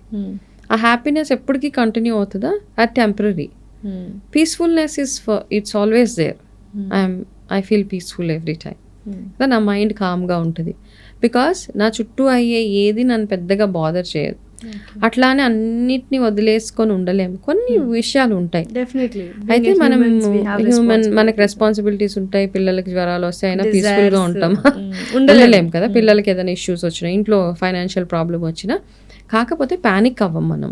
స్పిరిచువల్ లైన్లో ఉన్నప్పుడు వన్ స్ట్రాంగ్ బిలీఫ్ ఈస్, నాకు ఏదో ఒక సొల్యూషన్ భగవంతుడు ఇస్తాడు, లేదా మీ బ్రెయిన్ అంత షార్ప్గా వర్క్ చేస్తుంది, ఈ ప్రాబ్లమ్ని నేను ఎట్లా రిజాల్వ్ చేసుకోగలుగుతాను అన్న ఇది ఉంటుంది. అంతేగాని ఎమోషనల్ బ్రేక్ డౌన్ అనేది అవ్వరు వాళ్ళు.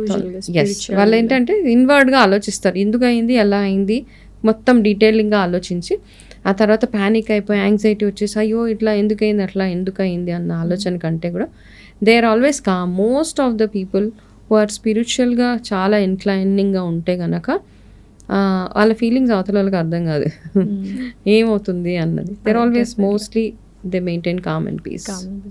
రీసెంట్గా నేను కాశీ వెళ్ళాను అంటే చాలామంది ఫ్రెండ్స్ ఇదివరకు మాట్లాడిన ఫ్రెండ్స్ కానీ కలీగ్స్ కానీ చెప్పారు, కాశీకి వెళ్ళినప్పుడు కంపల్సరీ మణికర్ణిక ఘాట్లో కాసేపు కూర్చో, నీకు ఏంటి అసలు లైఫ్ అంటే ఏంటి అనేది తెలుస్తుంది అని అన్నారు.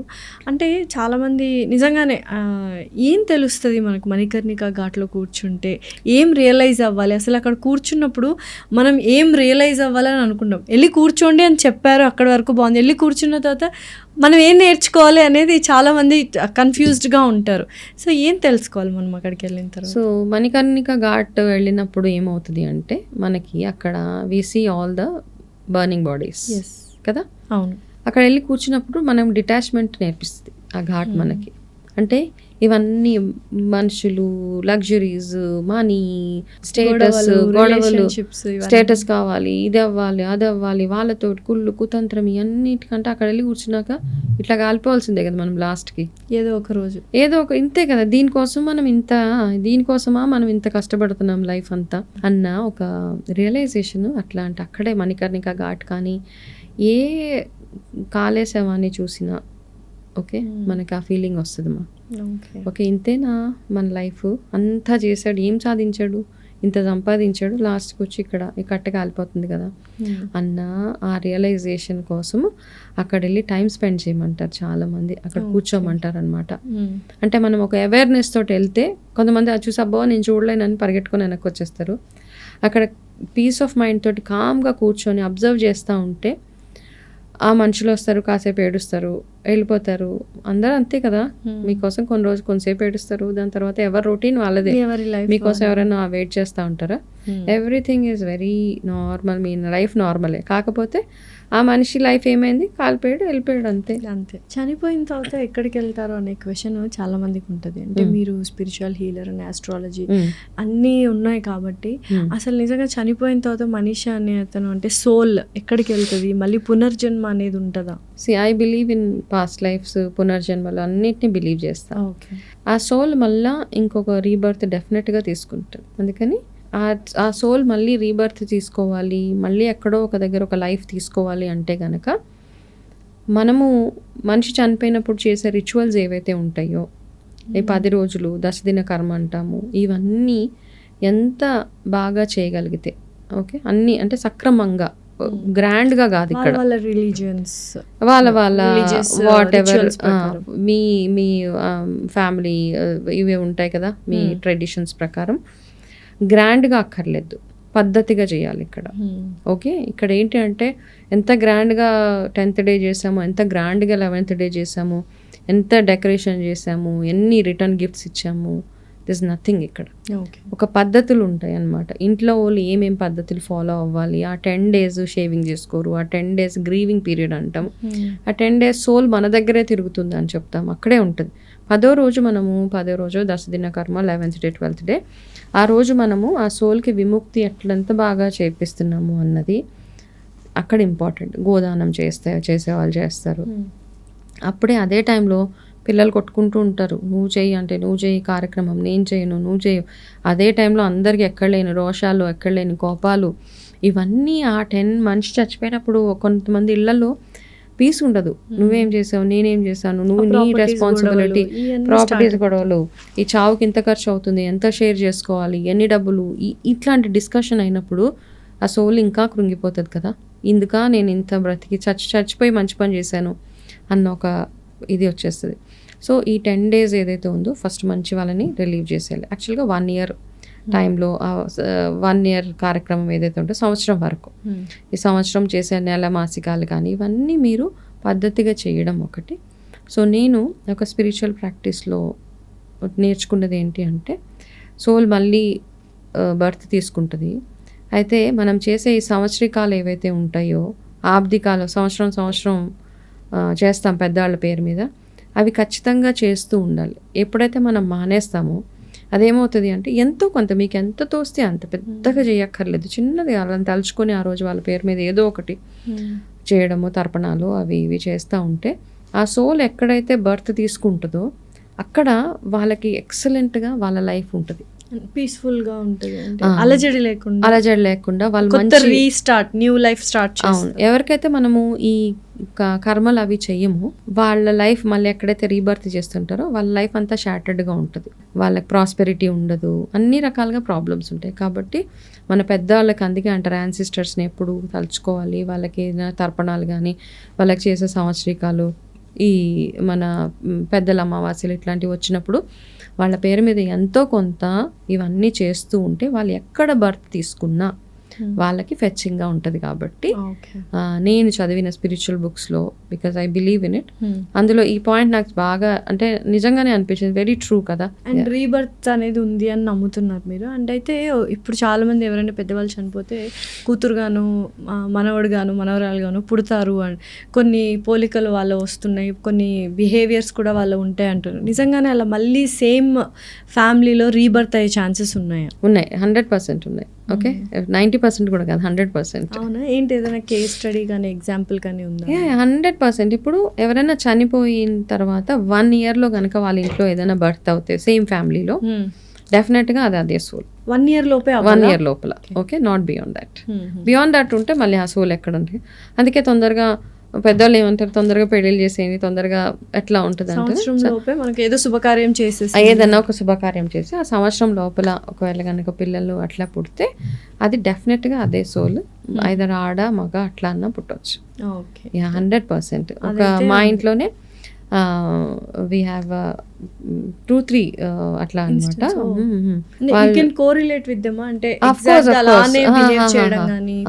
మా ఆంటీ ఒక పోయారు, ఆవిడ పోయిన ఒక ఎగ్జాక్ట్గా 9 monthsకి వాళ్ళ ఇంట్లోనే ఒక బర్త్ అయింది. ఆ పుట్టిన పాపది ఆ ఆంటీ ఎవరైతే పోయారో ఆవిడది ఇద్దరిది ఒకటే నక్షత్రం, ఒకటే అక్షరంతో వాళ్ళ పేరు కూడా స్టార్ట్ అవ్వడం అవన్నీ అనమాట. So it's very well correlated that way. And ఇంకొంతమంది అంటే పూర్వజన్మ అవన్నీ క్యారీ ఆన్ చేస్తూ చిన్నపిల్లలు వెళ్ళి ఇంకొకరి దగ్గరికి వెళ్ళి నేను పూర్వజన్మలో నీ వైఫ్ని నీ హస్బెండ్ని అని చెప్తూ ఉంటారు. ఆ కేసెస్ కూడా చాలానే నేను చూశాను, అవి కూడా ఉన్నాయి. అంతే ఏంటి కొంతమంది సైంటిఫికల్గా వాళ్ళు ఏమంటారంటే ఇట్స్ నాట్ పాసిబుల్ అంటుంటారు. కొంతమంది మీరు అంటే స్పిరిచువల్గా వెళ్ళి ఇవన్నీ నమ్ముతున్న వాళ్ళు నిజంగానే ఉన్నాయి అని విత్ ప్రూఫ్స్ వాళ్ళు చెప్తూ ఉంటారు. వాళ్ళ అమ్మమ్మలాగా యాక్ట్ చేయడము, చిన్నపిల్ల వాళ్ళ అమ్మమ్మలాగా యాక్ట్ చేయడము, వాళ్ళ అమ్మమ్మలాగా మాట్లాడడము, అమ్మమ్మ అంటే వీళ్ళ అమ్మమ్మ కాదు ఎవరో సంథింగ్ వెళ్ళి వాళ్ళ దగ్గర. నిజంగానే ఉంటుందా మ్యామ్? అంటే ఇలా ఎందుకు జరుగుతుంది? ఇంత మిస్టరీ ఏంటి అసలు? ఇదే మిస్టరీ లేదు మా, యాక్చువల్గా వాళ్ళకి పాస్ట్ లైఫ్ మెమరీస్ చాలా స్ట్రాంగ్ ఉంటాయి. ఇప్పుడు నేను పాస్ట్ లైఫ్ రిగ్రెషన్ థెరపిస్ట్ కాబట్టి I did the training but I don't practice it. కాకపోతే ఇలాగే నాకు కూడా ఇన్ని డౌట్లు నిజంగానే ఉంటుందా అని ఒక్క డౌట్ తోటే వెళ్ళి ఏమవుతుందంటే when we go back in to our past life డెఫినెట్గా మనకి ఆ థాట్స్ ఎక్కడో ఒక మెమరీ అట్లా ఎవరైనా చూస్తే వీళ్ళు మాకు తెలుసు అన్న ఒక ఫీలింగ్ ఉంటుంది. ఒక ఇన్సిడెంట్ ఆల్రెడీ నా లైఫ్ లో ఇది అయింది అన్న ఒక ఫీలింగ్స్ ఇట్లాంటివి ఆల్రెడీ అయిపోయింది అన్న ఫీలింగ్ వస్తుంటది. ఎవరైనా చూస్తే ఎక్కడో చూసినా లేకపోతే ఎవరైనా చూడగానే తొందరగా వాళ్ళతో కనెక్ట్ అయిపోతాం మనము, రైట్? సో ఇట్లాంటివన్నీ ఎక్కడో ఒక పాస్ట్ లైఫ్ కనెక్షన్ మన యాక్చువల్గా చెప్పాలంటే మన ఇంట్లో వైఫ్, హస్బెండ్, పిల్లలు వీళ్ళైతే డెఫినెట్గా పాస్ట్ లైఫ్ నుంచి మన లైఫ్లోకి వచ్చిన వాళ్ళే. మిగతా వాళ్ళందరూ కార్మిక్ రిలేషన్స్ ఉంటాయి. పిల్లలు, హస్బెండ్, వైఫ్ మాత్రం రిలేషన్ ఇస్ మదర్. ఇది మాత్రం ఎప్పటికీ మనకి లైఫ్ ఏదో ఒక రకంగా వాళ్ళు కనెక్ట్ అయి ఉంటారు మన లైఫ్లో. కాబట్టి పాస్ట్ లైఫ్స్ తొందరగా కొంతమందికి ఏంటంటే ఆ లాస్ట్ లైఫ్ మెమరీస్ ఇంకా ఉంటాయి వాళ్ళకి అనమాట. కొంతమందికి చాలా ఇంకా షార్ప్గా ఉంటాయి. కాబట్టి ఈ మధ్య రీసెంట్ గా చాలా చూసాం మనం. వైజాగ్ లో కూడా ఒక ఇన్సిడెంట్ అయింది. సో సేమ్ అదే పోలికలతో ఒక అమ్మాయి పుట్టడం ఇట్లాంటివన్నీ I believe in it. So అంటే ఎవరి నమ్మకం వాళ్ళది. డెఫినెట్లీ. అండ్ చాలామంది అంటే మానవ జన్మ రావడమే చాలా గొప్ప విషయము. ఇంతకుముందు అంటే 7-8 రూపాల తర్వాత 8-9 స్పీషీస్ తర్వాతనే మనకు మానవ జన్మ వస్తుంది అంటారు. బట్ ఒక్కసారే వస్తుంది అంటారు. కొంతమంది ఏమో మీరు అన్నట్టు పాస్ట్ లైఫ్ ఏది. సో నాకు తెలిసిన నాలెడ్జ్ మాత్రమే చెప్తున్నాను. ఓకే, ఈ లైఫ్ తీసుకోవడం కంటే ముందు కొన్ని కోట్ల లైఫ్స్ ఉంటాయి. ఇట్స్ ఇన్ థౌజండ్స్ అనమాట. మనకు చీమలు, దోమలు, చెట్లు, ఓకే అన్నీ ఉంటాయి. 7 కాదు, ఓకే ఎన్నో ఉంటాయి. ఓకే ఒక దోమ ఉంటుంది, దట్స్ ఆల్సో ఆ లైఫ్. ఓకే చీమలు,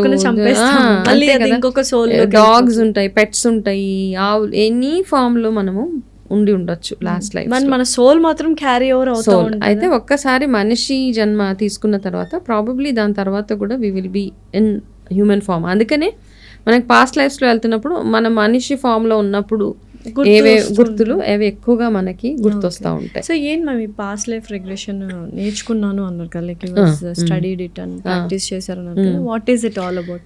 నిజంగానే గుర్తొస్తాయా? ఇప్పుడు నేను ఇఫ్ యూ అంటే ట్రైన్ కాదు, ఇప్పుడు మీరు నా మీద అది ప్రాక్టీస్ చేస్తే do I remember past life? Yeah of course. అంటే ఇట్ టేక్స్ సెషన్స్. ఇట్లా అనగానే ఇలా అనగానే అయిపోదు. Okay, it's a process. Hypnotherapy చేస్తారు మిమ్మల్ని మీ ఈ లైఫ్లో పాస్ట్కి తీసుకెళ్తారు. ఓకే, ఈ లైఫ్లో పాస్ట్కి తీసుకెళ్ళి దాని తర్వాత మెల్లిమెల్లిగా అక్కడి నుంచి బ్యాక్ టు మదర్స్ హోమ్ నుంచి అక్కడి నుంచి అంతకంటే వెనకాల ఏంటి అని హిప్నోథెరపీ ప్రాసెస్లో మీకు ఏవో ఒక షేడ్స్ ఆఫ్ ఏదో సమ్ రిమెంబర్ కొన్ని గుర్తులు వస్తూ ఉంటాయి. సబ్ కాన్షియస్లో స్కిప్ అయిపోతూ ఉంటారు ఒక లైఫ్ టు ఇంకొక లైఫ్. కొంతమందికి 2-3 లైఫ్స్ గుర్తు రావచ్చు, కొంతమందికి ఒకటే లైఫ్ ఏదో ఒక సినిమా లాగా గుర్తు రాదు. పాస్ట్ లైఫ్ అనగానే ఫుల్ సినిమాలో చూపిస్తారు కొన్ని, అట్లా ఉండదు. You will have shades of different lifes అన్నమాట. డ్రీమ్స్ ఎలా వచ్చి డ్రీమ్స్ లాగా కొంతమంది మనుషులు ఈ లైఫ్. నేను పాస్ట్ లైఫ్ ట్రైనింగ్కి వెళ్ళినప్పుడు ఒక అబ్బాయికి పాస్ట్ లైఫ్ చేస్తే అబ్బాయిది నెక్స్ట్ 10 daysలో మ్యారేజ్. ఓకే, ఆ అబ్బాయి ఏం చేశాడంటే పాస్ట్ లైఫ్ అంతా తెలిసేసుకుని first thing he left that place, వెళ్ళి తన మ్యారేజ్ క్యాన్సిల్ చేసుకున్నాడు. ఎందుకు అంటే ఇప్పుడు ఎవరైతే ఆ అమ్మాయి తన లైఫ్లోకి రాబోతుందో ఆ marriage won't last for long. Because ఇక్కడ ఏమవుతుందంటే మనం రిలేషన్షిప్స్లో బ్రేక్స్ చూస్తాం కదా, వాళ్ళు పాస్ట్ లైఫ్లో మనకి ఏదో ఒక ఎనిమిటీ ఏదో ఉంటుంది, ఈ లైఫ్లో వస్తారు మొత్తం షాటర్ చేసేస్తారు వెళ్ళిపోతారు. సో ఆ షాటర్ చేయడానికి తన వచ్చింది అన్న ఒక బిలీఫ్ తోటి వెళ్ళాడు, విచ్ ఇస్ ట్రూ యాక్చువల్గా. ఓకే, దాని తర్వాత ఫర్దర్గా ఏం చేశారంటే వాళ్ళు ఏదో వాళ్ళ చెకింగ్ అవంతా చేసుకున్నారు, but she not the right girl in his life అని అర్థమైపోయింది. దాని తర్వాత ఓకే నేను చేసింది మంచిదే అని అబ్బాయి అనుకొని, సో అట్లా మనకు ఆ షేడ్స్ వస్తూ ఉంటాయి, చిన్న చిన్న గుర్తులు వస్తూ ఉంటాయి, కానీ అది గుర్తుంచుకోలేము మనం. ఓకే, మన వరకే ఉంటుంది. దాని తర్వాత మళ్ళీ ఒక ప్రాసెస్ ఉంటుంది, హిప్నోటైజ్ చేసి మళ్ళీ మిమ్మల్ని బ్యాక్ టు నార్మల్ తీసుకొచ్చేస్తూ ఉంటారు. సో ఇప్పుడు it's a very big process అనమాట. కొంతమందికి గుర్తురాదు కూడా, ఎందుకంటే వాళ్ళకి ఎన్నో ఎమోషనల్ బ్లాకేజెస్ ఉంటాయి. నా విషయంలో చెప్తాను, నాకు 2 years అప్పుడు ఒక చిన్న ఇన్సిడెంట్ అయింది నా లైఫ్లో. ఆ ఇన్సిడెంట్ అసలు నేను మర్చిపోయాను. నాకు 2 years అంటే ఎవరికి గుర్తుంటుంది? ప్రాబబ్లీ మా పేరెంట్స్ కూడా అంత పెద్ద ధ్యాస ఉండదు. I was doing my past life. నాకు ఎవరైతే నా మెంటర్ నాకు పాస్ట్ లైఫ్ చేసినప్పుడు ఐ రిమెంబర్ దట్ ఇన్సిడెంట్. అది విని చిన్న ఇన్సిడెంటే చాలా, ఇట్స్ నాట్ వెరీ ఇది, but I cried so much. ఆ ప్రాసెస్లో ఎంత ఏడ్చానో అసలు నేను ఆ ఇన్సిడెంట్స్ తలుచుకొని ఆ ప్రాసెస్లో ఏడ్చి so that's was one of the small things అనమాట. సో ఆ ఇన్సిడెంట్ యొక్క డీప్ స్కార్ ఏదైతే ఉందో నా లైఫ్లో ఇప్పటికీ ఉంది అది. కాబట్టి నేను కొన్ని సిచ్యువేషన్స్కి ఒకలాగా రియాక్ట్ అవుతాను.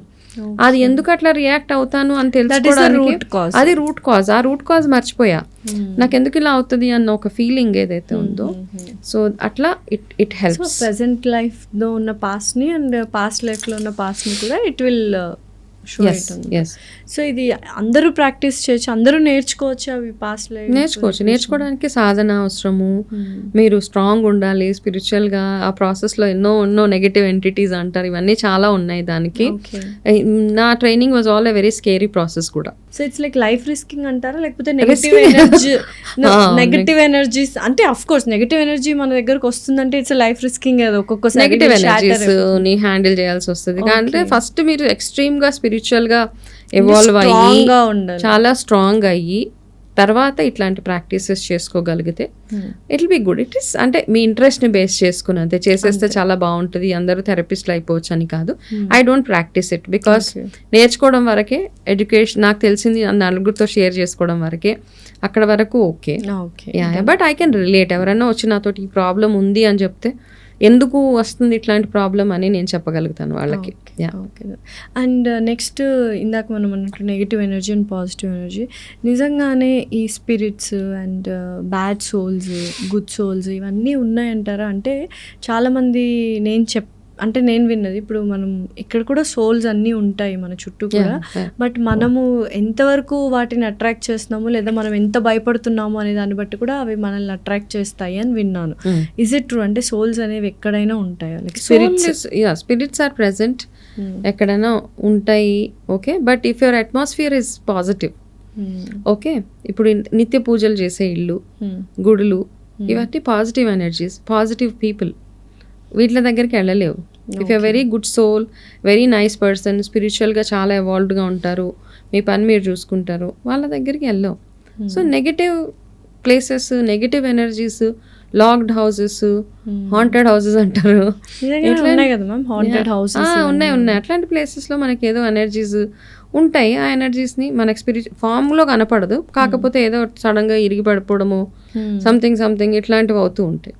Okay, yeah. సో మళ్ళీ బ్లాక్ మ్యాజిక్స్ అనేవి ఎక్కువగా వినిపిస్తున్నాయి ఈ మధ్య కాలంలో. ఒకప్పుడు మొత్తం పోయిండే, మళ్ళీ ఈ మధ్య కాలంలో ఎక్కువగా వినిపిస్తున్నాయి చేతబడులు అనేవి.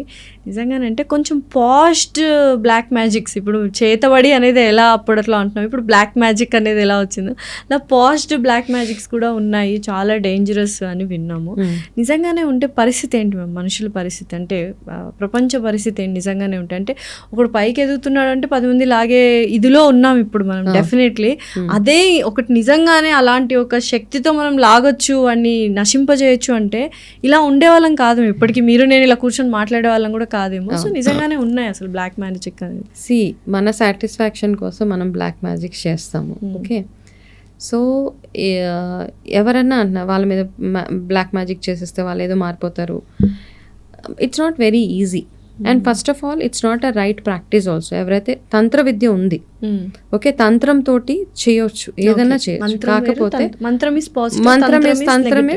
Is not negative. యాక్చువల్గా ఏంటంటే తంత్రాన్ని మనం చాలా డిఫరెంట్గా, తంత్రం ఈజ్ అ పాజిటివ్. ఇప్పుడు మనకి ఏదైనా ఒక బ్యాడ్ ఎనర్జీని బయటకు పంపించాలి ఫర్ ఎగ్జాంపుల్, సో తంత్రం పనిచేస్తుంది అప్పుడు.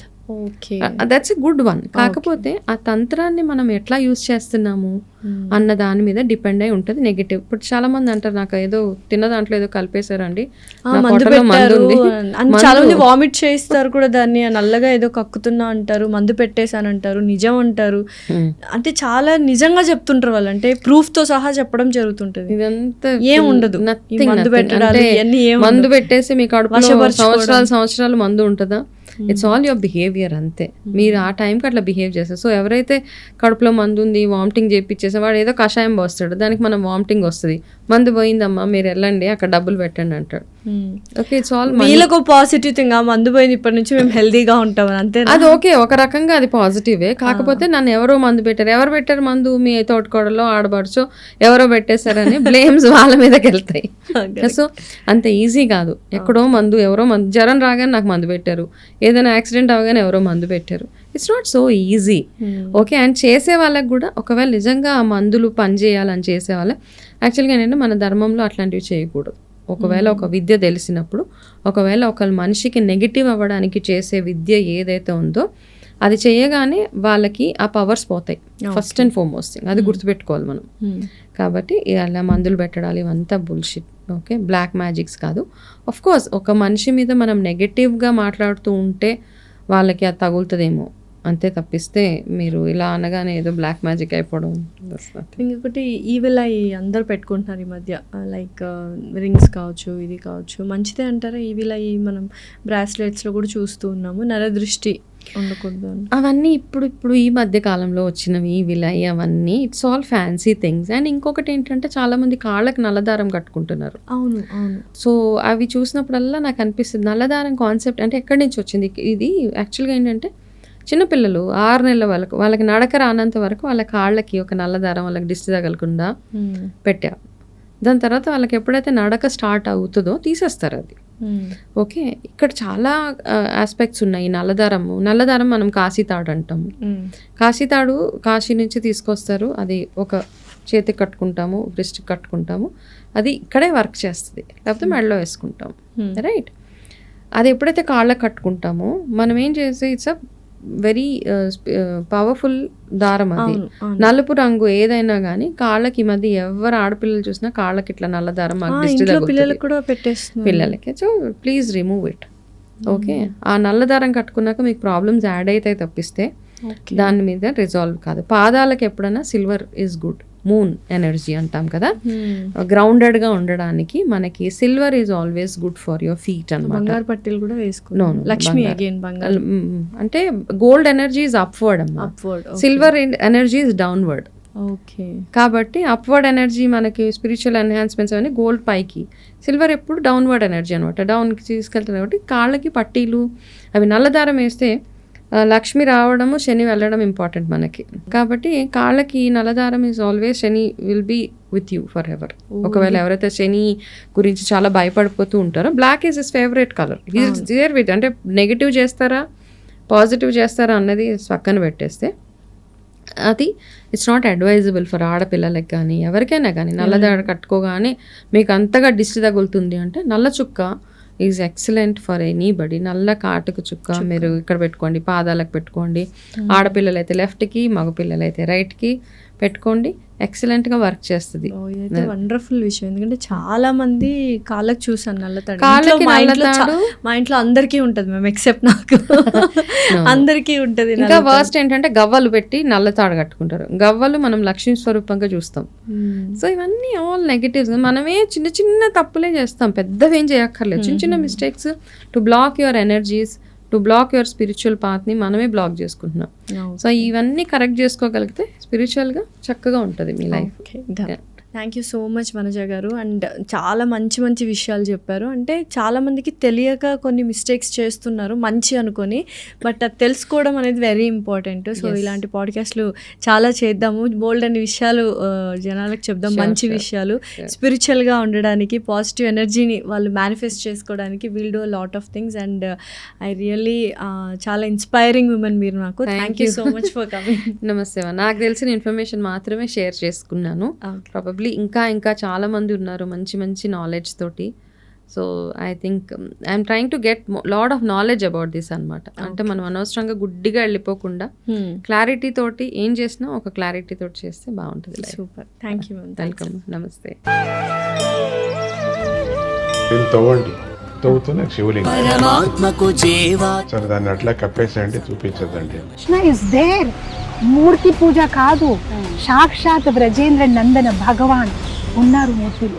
ఏమీ ఆశించకుండా ఆరాధించే వాళ్ళు కూడా ఉన్నారా ప్రభుజీ? నిజమైన భక్తి అంటే మనకు తెలియదు కాబట్టి.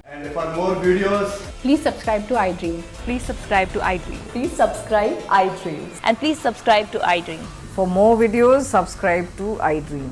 Please like, share and subscribe to the channel. Congratulations, iDream. Subscribe to iDream. Subscribe to iDream. So subscribe to iDream Media. iDream ki iDream team andarki huge congratulations. Please subscribe iDream Media. Please subscribe to iDream. Subscribe iDream. Please subscribe to iDream. iDream అంటే నా కళల channel subscribe చేసుకున్నారు, నోరు తిరుగుతలేదు. మీరైతే గంట గుర్తు కొట్టండి. For more such videos, please subscribe to iDream. Subscribe to iDream. Please subscribe to iDream. Please subscribe iDream Media. Please do subscribe to iDream. Please subscribe to iDream Media. For best entertainment and information, please subscribe iDream. And don't forget to subscribe to iDream.